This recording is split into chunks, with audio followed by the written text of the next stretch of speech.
say, the Christian says. Sarah and Hagar. Sarah was his legitimate wife, legal wife.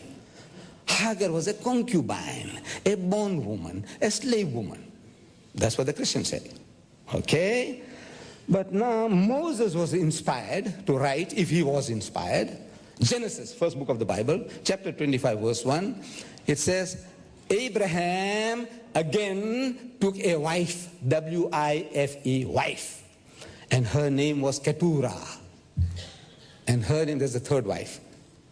He had Sarah, Hagar, and now Keturah.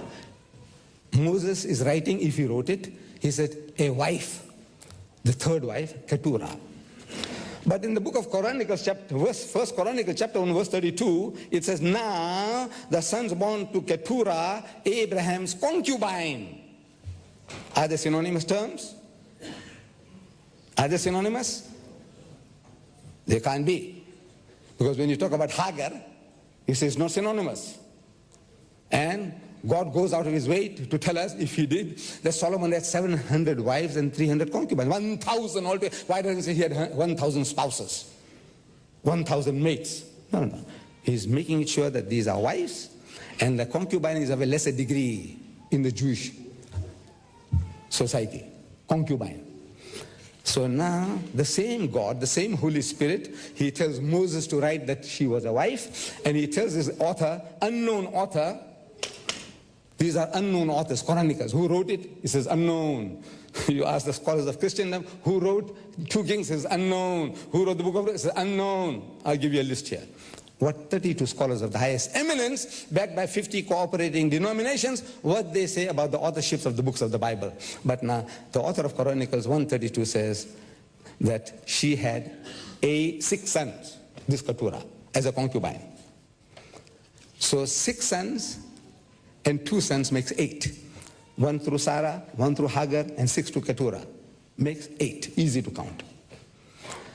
Now Paul, Saint Paul, he's inspired by the same Holy Spirit. And he writes, for it is written that Abraham had 2 sons. Who's inspiring him to write? The Spirit of God?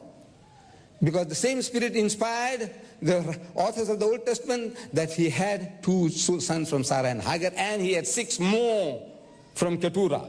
That makes 8. But decades, centuries later, Paul is inspired by the same Holy Spirit, and the Holy Spirit forgot what he had told to Moses and the others. Now he comes and says that he had only 2 sons. So I want to know now, who is inspiring these people? Is it the Holy Spirit or some other spirits?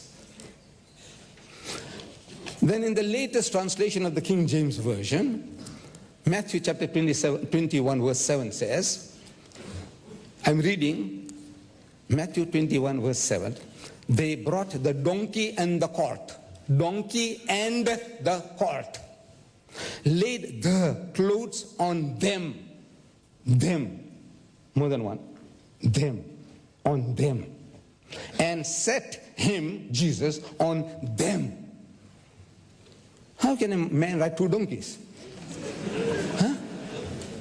Can you imagine? Jesus Christ now performing a circus trick, acrobat, they do it in the circus, riding 2 horses on their backs, and both the horses are going, and look, they do that in circus. This mighty messenger of God, he's doing the circus tricks, riding 2 donkeys at a time. Can you ride 2 donkeys at a time? Unless in the circus, of course you can do in the circus.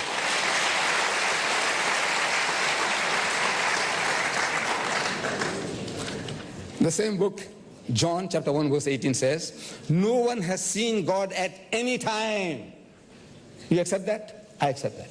No one has seen God at any time. Exodus chapter 33 verse 20 says, but he said, you cannot see my face. God told Moses, no man can see me and live. You can't even look at the sun. What can you see God, the creator of all this, heavens and earth? So it says, no man can see me and live. Accept it. God is not seen at any time. No man can see God and live. You'll die, you'll perish.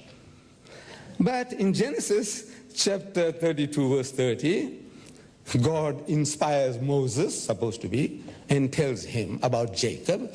And Jacob called the name of the place Peniel.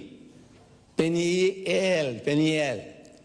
For I, quoting, for I have seen God face to face. Jacob saw God face to face. But we were told that no man can see God and live, and God is not seen at any time. Now Jacob tells us that he saw God face to face, and my life is preserved and I didn't die. Contradiction. Who's inspiring these words? I want to know.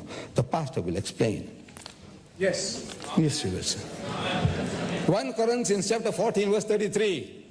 For God is not the author of confusion. Accepted. How can God confuse people? It is the work of the devil. The devil confuses people, not God. Accepted.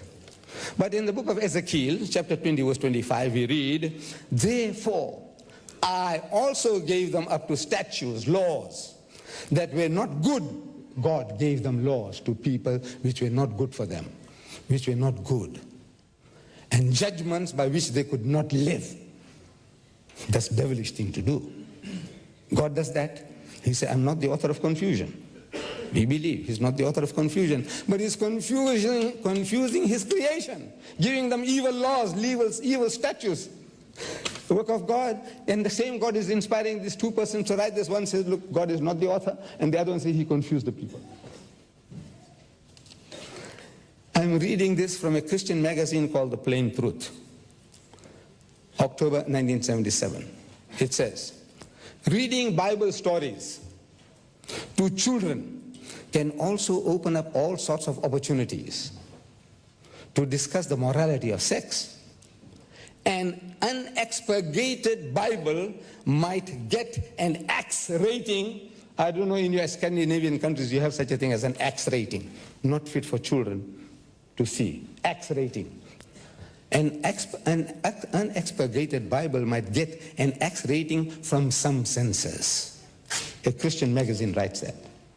Which means, as George Bernard Shaw says, this is the most dangerous book on earth. George, he says, keep it under lock and key. Your children must not have access to it. That's what George Bernard Shaw says. I want you to go and verify it for yourself, whether that statement of George Bernard Shaw is true or not. But I give you one little sample from